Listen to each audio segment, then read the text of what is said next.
கிறிஸ்துவுக்குள் பிரியமான சகோதர சகோதரிகளே, உங்கள் அனைவருக்கும் நம் கர்த்தராகிய இயேசு கிறிஸ்துவின் நாமத்திலே வாழ்த்துதல்களையும் ஸ்தோத்திரங்களையும் தெரிவித்துக் கொள்கிறோம்.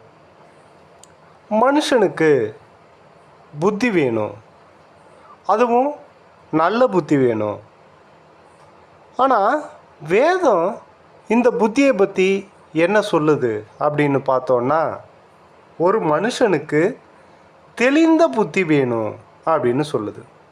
ஏன் தெளிந்த புத்தி வேணும் அப்படின்னா, புத்தி தெரியாத மனுஷன் அவன் எடுக்கிற முடிவுகள் எல்லாம் தவறாகவே இருக்கும்.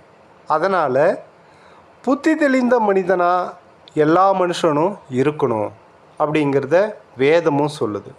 சரி, இந்த தெளிந்த புத்தி ஒரு மனுஷனுக்கு ஏன் தேவை, எதுக்கு தேவை அப்படிங்கிறத வேதத்தின் பார்வை கொண்டு நாம் இந்த காணொளியில் பார்க்கலாம்.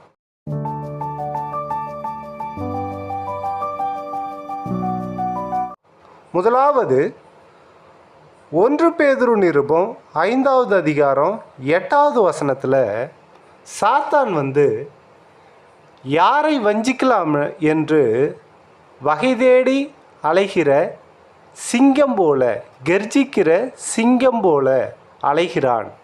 அதனால் பிசாசின் சாத்தானின் தந்திரங்களை அறிந்து கொள்ள நமக்கு தெளிந்த புத்தி தேவை அப்படின்னு அந்த வேதவசனம் சொல்லுது. ரெண்டாவது 1 கொரிந்தியர் நிருபம் 15வது அதிகாரம் 34வது வசனத்தில் பாவங்கள் செய்யாமல் இருக்க நமக்கு தெளிந்த புத்தி வேணும். ஏன்னா ஒரு காரியத்தை நாம் செய்கிறப்ப உலகப்பூர்வமாக அதை அணுகணும்னா அது சரியா தவறா அப்படின்னு நமக்கு தெரியாமலே கூட போகலாம். ஏன்னா உலகத்தின் பார்வையில் அது தவறாக இல்லாமல் கூட இருக்கலாம். ஆனால் ஒரு ஆவிக்குரிய மனுஷன் தெளிந்த புத்தியோடு அதை அணுகுகிற போது தான் அதில் நாம் பாவம் செய்யாமல் இருக்க முடியும். அதை நாம் நீதிக்கேற்ற காரியங்களை செய்வதற்கு, பாவங்களிலிருந்து விடுபடுவதற்கு நமக்கு தெளிந்த புத்தி வேணும் அப்படின்னு 1 கொரிந்தியர் நிருபம் 15வது அதிகாரம் 34வது வசனம் சொல்லுது. மூன்றாவது லூக்கா 15வது அதிகாரம் 17வது வசனம் நமது நிலையை அறிய இந்த தெளிந்த புத்தி வேணும் அப்படின்னு சொல்லுது. நமது நிலையை அப்படின்னா நாம் இந்த பூமியில் இப்போ எப்படி வாழுறோம்? நாம் ரட்சிக்கப்பட்டவங்களாக வாழுகிறோமா, ரட்சிக்கப்படாதவங்களாக வாழுகிறோமா, அல்லது ரட்சிக்கப்பட்டதாக நினச்சிக்கிட்டு வாழுகிறோமா, இல்லை ரட்சிக்கப்பட்டும் ரெட்டை வாழ்க்கை வாழுகிறோமா?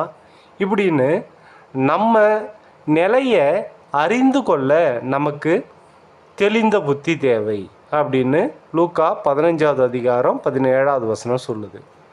நான்காவது 1 பேதுரு நிருபம் 4வது அதிகாரம் 7வது வசனம் என்ன சொல்லுதுன்னா, ஜெபத்தில் உறுதியாய் இருக்க நமக்கு தெளிந்த புத்தி தேவை அப்படின்னு சொல்லுது. ஜெபத்தில் உறுதியாய் இருப்பதற்கு எதுக்கு தெளிந்த புத்தி? நாம் ஜெபம் பண்ண போகிறோம், தேவன்கிட்ட பேச போகிறோம். அதில் என்ன உறுதியாக இருக்கிறது, அதில் என்ன ஜாக்கிரதையாக இருக்கிறது அப்படின்னா, நாம் உலகத்தோடைய அந்த கட்டுப்பாட்டில் இருக்கிறப்ப சமயத்தில் நம்ம ஜெபத்திலே கூட நாம் தவறி விடுவதற்கு வாய்ப்பு இருக்குது. அதனால் தெளிந்த புத்தி உள்ளவர்களாய், ஜாக்கிரதை உணர்வு உள்ளவர்களாய் நாம் இருந்தால் தான் கண்டிப்பாக ஜெபத்தில் உறுதியாக தரிச்சிருக்க முடியும்.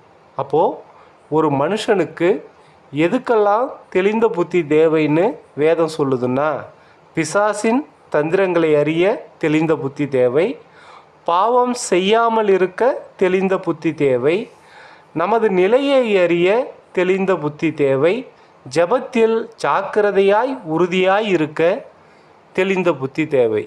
உங்களுக்கு தெளிந்த புத்தி இருக்கிறதா என்று இந்த வேத வசனங்களின் அடிப்படையிலே உங்களை நீங்களே ஆராய்ந்து பாருங்கள். இந்த காணொளி உங்களுக்கு பிடித்திருந்தால் லைக் பண்ணுங்கள், ஷேர் பண்ணுங்கள். எங்களுடைய உபதேசங்கள் உங்களுக்கு பிடித்திருந்தால் எங்கள் சேனலை சப்ஸ்கிரைப் பண்ணுங்கள்.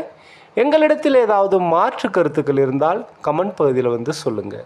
இதை இதுவரை காதுள்ளவர்களாய் கேட்டதற்கு நன்றியுடன் கூடிய ஸ்தோத்திரங்கள். தேவன் உங்களை ஆசீர்வதிப்பாராக. ஆமேன்.